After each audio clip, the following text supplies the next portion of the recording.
আসো তোমরা আসো আসো আসো আসো ছবি দিচ্ছে 1 মিনিট ছবি নেবে তারপরে শুরু করবে।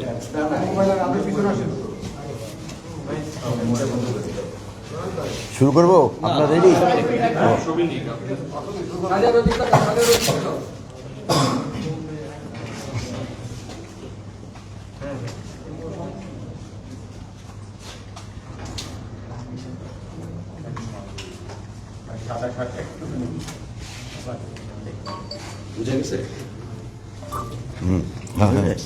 এটা কি লিখছে মানি লন্ডারিং এর টাকা, ঠিক আছে, গণ অতক্য প্যানিক সরকার এইসবগুলো ঠিক আছে। ডেভিড হান্টের আওতায়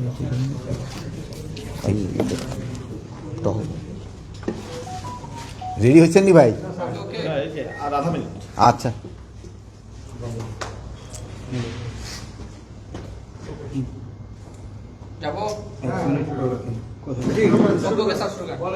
বিসমিল্লাহির রহমানির রহিম। আপনাকে এত রাত্রে আমি ডেকেছি, আপনারা অনেক কষ্ট করে এখানে আসছেন, এই জন্য আপনাদের ধন্যবাদ।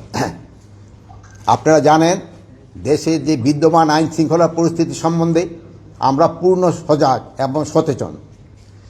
আপনারা জানেন যে আওয়ামী দোসররা তারা দেশকে অস্থিতিশীল করার জন্য সব ধরনের চেষ্টা করতেছে। যেহেতু তারা প্রচুর টাকা দেশ থেকে স্থানান্তর করেছে, ওই টাকা তারা এখন ব্যবহার করতেছে। এই টাকা ব্যবহার করে দেশকে একটা অস্থিতিশীল পরিস্থিতি করার চেষ্টা করতেছে। আমরা এইটা কোনো অবস্থায় করতে দিব না। আমরা যেভাবে হোক এটা প্রতিহত করব। দিনে রাত্রে যেখানে আমাদের বাহিনীর প্রয়োজন হবে তারা সেখানে যাবে এবং এইটাকে প্রতিহত করবে। আপনারা জানেন, আমি আপনাদের সামনে দায়িত্বহীনভাবে বলতে চাচ্ছি, আমি এই আওয়ামী যারা এই কাজগুলি করতেছে তাদের আমি ঘুম হারাম করে দিব এবং তারা কোথাও কোনো স্থান পাবে না। দিনে রাতে যে জায়গায় হোক না কেন তাদের কোথাও কোনো স্থান হবে না। আর একটা আমি আপনাদের কাছে দায়িত্বহীনভাবে বলতেছি যে আমার বাহিনীকে আমি ইনস্ট্রাকশন দিয়েছি, তারা তাদের টহল কার্যক্রম আরও বৃদ্ধি করবে। আগামীকাল থেকে যেন কোথাও কোনো কিছু না ঘটে এই জন্য তারা ব্যবস্থা নেবে। এবং এই আমি বাহিনীর সবাইকে আমি এই ইনস্ট্রাকশন দিয়েছি এবং তারা এইটা ভালোভাবে কার্যকর করবে। এবং তারা যদি ভালোভাবে কার্যকর করতে না পারে তবে তাদের বিরুদ্ধে আমি একটা অ্যাকশন নিব। তো আপনারা দেশবাসীকে আশ্বস্ত করবেন, আইন শৃঙ্খলা পরিস্থিতি দিনে দিনে আরও উন্নতি হবে এবং এটা অবনতি হওয়ার কোনো সম্ভাবনা নাই। এবং দেশকে যারা অস্থিতিশীল করার চেষ্টা করতেছে তাদের কোনো অবস্থায় আমরা ছাড় দিব না। এই আওয়ামী দোসরদের আমরা কোনো অবস্থায় ছাড় দিব না। তাদের কাছে প্রচুর টাকা আছে, এই টাকা তারা বিভিন্ন জনের মধ্যে বিভিন্নভাবে ছড়াচ্ছে এবং দেশে একটা অস্থিতিশীল পরিস্থিতি চেষ্টা করতেছে, কিন্তু তারা কোনো অবস্থায় সাকসেস হবে না। এবং আমরা যেভাবে হোক আইন শৃঙ্খলা পরিস্থিতি দিনে দিনে উন্নতি করতে থাকবো। এবং এই যে ডেভিল হান্টের মাধ্যমে আমাদের কার্যক্রম অব্যাহত থাকবে এবং এই সন্ত্রাসীরা কোথাও কোনো জায়গায় ঘুমাতে যেন না পারে বা বসতে যেন না পারে, দাঁড়াতে যেন না পারে, এই ব্যবস্থা আমরা করব। মাননীয় উপদেষ্টা, আমাদের শেষ হয়েছে, আমরা প্রশ্ন করবো। হ্যাঁ বলেন। আচ্ছা, আপনি জানেন কি আজকেও দুটি ছিনতাইয়ের ঘটনা ঘটেছে এবং একজনকে একেবারে ওপেন ভাবে 4টি গুলি করে তার থেকে 160 ভরি স্বর্ণ ছিনতাই করার ঘটনা ঘটেছে। এগুলোর পেছনে কি আপনি সে আওয়ামী দোসরদেরই দেখছেন না অন্য কেউ এই সুযোগটি নিয়ে এই কাজটি করছে, কি মনে করছেন? এইটা ওই দোসররাই বেশি জড়িত। এইটা এলাকাটা হলো বনশ্রী এলাকা, যে এই ঘটনাটা ঘটছে এটা আমার নজরে আছে। এখানে ওই জায়গায় যে আমার আইন শৃঙ্খলা বাহিনীর যারা লোক আছে, আমি তাদেরও যদি কোনো গাফিলতি থাকে আমি তাদেরও আইনের আওতায় আনবো। এই মুহূর্তে 2টি ডিবির টিম মতিঝিল বিভাগ কাজ করতেছে স্যার। এখন আপনার পদত্যাগ দাবি করা হয়েছে কিছু সময় আগে। ঢাকা বিশ্ববিদ্যালয় এলাকায় শিক্ষার্থীরা বিক্ষোভ মিছিল করেছেন, সমাবেশ করেছেন, তারা আগামীকাল দুপুর পর্যন্ত সময় বেঁধে দিয়েছেন আপনার পদত্যাগের জন্য। এই বিষয়টি কি আপনার নজরে এসছে? এই আমার এই পদত্যাগের ব্যাপারে আজকে তো প্রথম না, মানে তারা আমার যেই কারণে পদত্যাগ করতে বলে ওই কারণগুলি যদি আমি উন্নতি করে দিতে পারি তো আর কোনো পদত্যাগের প্রশ্ন না। তারা চাচ্ছে আইন শৃঙ্খলা পরিস্থিতি উন্নতি। আমি আইন শৃঙ্খলা পরিস্থিতি যেন উন্নতি হয় আমি এই ব্যবস্থা করতেছি এবং এই আইন শৃঙ্খলা পরিস্থিতি আগের থেকে অনেক উন্নতি হয়েছে এবং এটা আরও উন্নতি হতে থাকবে। এই তো ডেভিল হান্টের অপারেশনের পর থেকে এখন পর্যন্ত প্রায় 8,500 কিন্তু গ্রেপ্তার হয়েছে আমরা দেখেছি। তারপরে আপনাদের একজন ঊর্ধ্বতন কর্মকর্তা কিন্তু বলেছে চাঁদাবাজি কমে গিয়েছে, কিন্তু ছিনতাই চুরি বাড়ছে, যেটা প্রতিনিয়ত আমরা রাতে দেখি। এখন যাদেরকে গ্রেপ্তার করা হলো তা আসলে তারা কারা? আর এই যে রাতে প্রতিনিয়ত যে ঘটনা ঘটছে, শুধুমাত্র রাতেই নয়, সারা দেশেই ঘটছে অপ্রীতিকর ঘটনাগুলো, তাদেরকে কেন গ্রেপ্তার করা হচ্ছে না?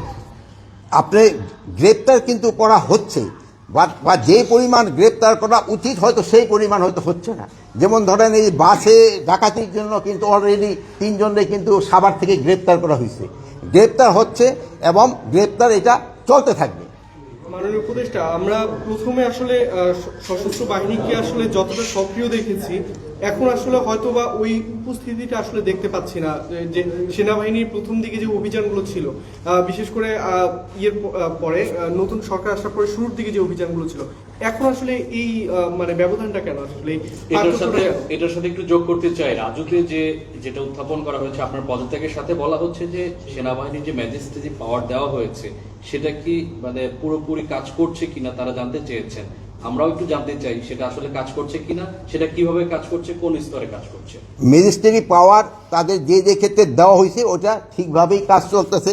এই যে দেখেন সেনাবাহিনীর অফিসারও কিন্তু এখানে আছে, তারাও কাজ করে যাচ্ছে, তারাও কাজ করছে, সবাই কাজ করতেছে দেখেই কিন্তু আমরা একটু আগের থেকে পরিস্থিতি একটু ভালোর দিকে গেছে। এটা আরও ভালোর দিকে যেন যায় আমরা চেষ্টা করব, এবং আমি এই ব্যাপারে আপনাদেরও একটু সহযোগিতা চাই। আপনারা কিন্তু সব ব্যাপারে আমাদের সহযোগিতা করে যাচ্ছেন, ভবিষ্যতে আপনারা আমাদের সহযোগিতা করতে যাবেন। যেমন আপনি এই বিদেশি প্রচার মাধ্যমে আমাদের সম্বন্ধে অনেক কিছু আজে বাজে লিখত, আপনারা কিন্তু এটা প্রতিবাদ করে এবং সঠিক সংবাদ দিয়ে কিন্তু আপনারা দেশকে বাঁচিয়েছেন এবং আমাদের উপকার করছেন। আপনারা ভবিষ্যতে এটাও করে যাবেন, আমি আশা করি। সাধারণের একটা কথা ছিল যেটা আপনার থেকে আমি উত্তর পাইনি, সেটা হচ্ছে অপারেশন ডেভিল হান্টার নামে কাদের গ্রেপ্তার করা হচ্ছে, এবং এখন পর্যন্ত কিন্তু আসলে এই অভিযানের পরবর্তীতে অপরাধগুলো অপকর্মগুলো আরো বেড়েই চলেছে। এই বিষয়টা যদি একটু ডেভিল হান্টের আওতায় সন্ত্রাসীদের গ্রেপ্তার করা হচ্ছে, যারা সন্ত্রাসী, যারা সন্ত্রাস কর্মকাণ্ডের সাথে জড়িত তাদেরই গ্রেপ্তার করা হচ্ছে। এখন এই যে একটা ঘটনা ঘটছে, এটা যেন কোনো একটা ঘটনা যেন না ঘটে, এই জন্য আমরা ব্যবস্থা নিব। শুরু থেকে আমরা বিভিন্ন ছিনতাইয়ের ঘটনা যা দেখেছি, যে মোটরসাইকেলে করে 3 জন বা 2 জন মিলে এসে তারা 3-4টি মোটরসাইকেল করে নিয়ে এসে ছিনতাই কাজটি করছে। তো এই মোটরসাইকেলে একাধিক ব্যক্তি চলাচলের ব্যাপারে এ ধরনের আলাদা কোনো নির্দেশনা কি আপনারা চিন্তা করছেন, দেবেন কিনা?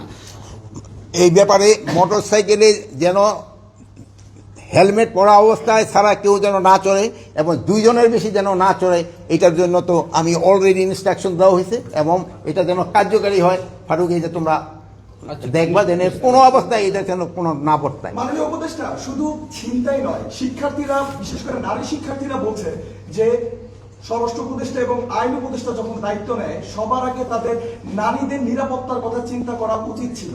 যে হারে ধর্ষণের সংখ্যা বেড়ে চলছে, তারা এটা নিয়ে উদ্বিগ্ন, এবং তারা বলছেন যে স্বরাষ্ট্র এবং আইন মন্ত্রণালয় থেকে তেমন কোনো উদ্যোগ নেওয়া হয়নি। কি বলবেন তাদের উদ্দেশ্যে? তাদের উদ্দেশ্যে বলবো, আমার মা বোনদের ভয়ের কোনো কারণ নেই, তাদের ব্যাপারে আমরা সব সময় কনসার্ন, এবং তাদের কোনো ধরনের যেন কোনো রকমের সমস্যা করতে না হয় এরপরে আমরা সব সময় সজাগ আছি, এবং আইন শৃঙ্খলা বাহিনীও এই ব্যাপারে সব সময় সজাগ আছে। সবাই তো বলছে যে আপনার ব্যর্থতা আছে, আপনাকে পদত্যাগ করতে। আপনি কি আপনার নিজের ব্যর্থতা দেখেন, বা আপনি এতদিন পরও যে আইন শৃঙ্খলা বাহিনী সক্রিয় করতে পারেনি, আপনার নিজের ব্যর্থতা দেখেন কিনা? এটা ক্ষেত্রে আপনারাই বলতে পারেন, আইন শৃঙ্খলা বাহিনী আমি যে অবস্থায় নিয়েছিলাম ওই অবস্থার থেকে কি সক্রিয় হয়েছে কি হয় নাই, এ ব্যাপারে আপনারাই আমার থেকে আরো ভালো বলতে পারবেন। আমি কি অবস্থায় আইন শৃঙ্খলা বাহিনী ঢুকতে নিয়েছিলাম এটা জানেন। যে সময় আমি ঢুকতে পারিনি আইন শৃঙ্খলা বাহিনীর কাছে, আপনার পুলিশের অবস্থা কী ছিল, আনসারের অবস্থা কী ছিল, ওই অবস্থা থেকে কি উন্নতি হয়েছে কি হয়েছে না, এই ব্যাপারে আমি আপনাদের উপরে এই বিচার ছেড়ে দিলাম। আর আমি এখনো আবার বলতেছি, আমি আপনাদের নিয়ে, জনগণকে নিয়ে যেভাবে হোক আইন শৃঙ্খলার পরিস্থিতি উন্নতি হইতেই হবে, এবং আল্লাহ দিলে আমরা করতে পারবো। আপনারা ভালো থাকেন, দোয়া করি। শুধু ডেভিল হান্টের মধ্যে সীমাবদ্ধ থাকবে, নাকি চোর ছিনতাইকারীদের জন্য নতুন কোনো হান্ট আপনারা করবেন কিনা? চোর সন্ত্রাসী এদের জন্য সব সময় এই ডেভিল হান্ট থাক বা যাই থাক না কেন, তাদের জন্য কঠোর ব্যবস্থা সব সময় নেওয়া হবে। সবসময় বলা হচ্ছে যে আসলে আপনারা যথেষ্ট চেষ্টা করছেন আর কি দেশের আইন শৃঙ্খলা বাহিনীকে আসলে ঠিক করার জন্য, কিন্তু প্রতিনিয়ত যে ঘটনাগুলো ঘটছে, হওয়া উচিত ছিল যে যারা এই খারাপ কাজগুলো করছে বা যারা ছিনতাই করছে তারা আসলে ভয় পাওয়ার কথা ছিল, কিন্তু তারা হচ্ছে প্রতিনিয়ত কিন্তু তারা সীমা লঙ্ঘন করে যাচ্ছে, প্রতিনিয়ত ঘটনার তীব্রতা বাড়ছে। তো আসলে কোথায় সমস্যাটা? আপনি নির্দেশ দিচ্ছেন কিন্তু সন্ত্রাসী দেখা যাচ্ছে প্রতিনিয়ত তাদের যে ইনসিডেন্ট ঘটেই যাচ্ছে, তাহলে কাজটা আসলে মিসিংটা কোথায়, ল্যাকিংটা কোথায়? এটার সাথে আমি একটু বলি, আপনি ডেভিল হান্টের অপারেশন ঘোষণা করার পর থেকেই অপরাধের প্রবণতা বাড়তে আছে। তো সেই ক্ষেত্রে আপনারা গাফিলতি কোথায় দেখছেন বা গ্যাপটা কোথায় দেখছেন, এই বিষয়টা আপনারা কি দেখছেন? দিনের পর দিন এটা চিন্তাই বাড়ছে, যে ডাকাতি বাড়ছে এই ডেভিল না, আমি এখন আমরা বসবো কুশল নির্ধারণ এখন আবার বসতেছি। আপনারা দেখছেন যে আমি আইন শৃঙ্খলা বাহিনীর উদ্বোধন কর্মকর্তাকে আমি ডেকেছি এবং এই ব্যাপারে আমি এখন কিভাবে কি করা যায় এটা এখন আমরা নির্ধারণ করব এবং আগামীকাল থেকে আপনারা দেখবেন একটা ডেফিনিট ইমপ্রুভমেন্ট। আপনারা ভালো থাকেন, দোয়া করি। আল্লাহ হাফিজ।